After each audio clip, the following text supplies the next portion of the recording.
ستاسو بوتان لات او منات په شکل باندې او که ژوندو د مړو په شکل باندې د یو منلو تیار نه یم. دا خلک وایي که نه وایي دا نه دي وایي دوی وایي دا باباګان نه مني. هلکه موږ یې ولې نه منو؟ موږ په خپله باباګان یو. بابا به ولې نه منو؟ خو بیا بابا څه منم؟ بابا د بابا په حیثیت منم چې ټیک و د الله نیک صالح بنده او په خپل وخت کې د دین کار کړی دی او الله ته تللی دی. بس دا یې منم. که ته وایې چې دا چاته خیر او شر رسوي او د دې پوجي کې او د دې نظراني مني او دې ته سجدې کې دا در سره نه منم. دا د نه منلو خبره ده. او هغې چې څه کړي نو ځان لې کړي دي. ته به دا نه وایې چې ما نیولې لمن ستا ده. دا دا ما نیولې لمن ستا ده. او دا څونه چې برې مزارونو کې راټول شوي دا ټول اکثر داسې چې د ښځې غریبانانې تلي دا راغلی او دلته پرې کې ډډه اچولې ده.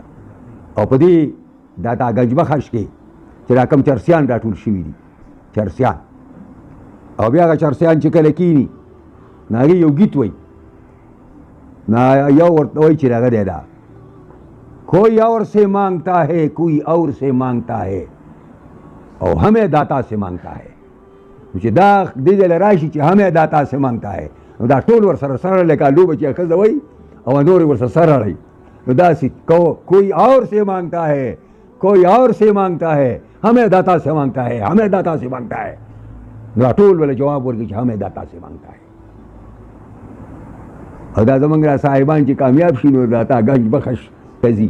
نواز شریف بم ته او دا بل چې کوم دی خو ښځې بوتلی او قبر ته پې سجده کړې وه.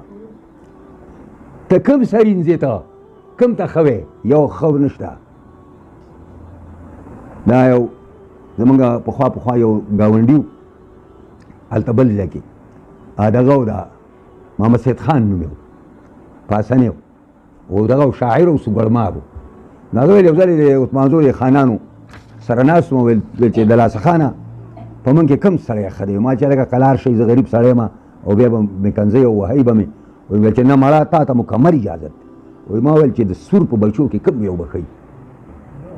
و ټول داسې دغه شو ما ورته چې ما سم خبره کړې ده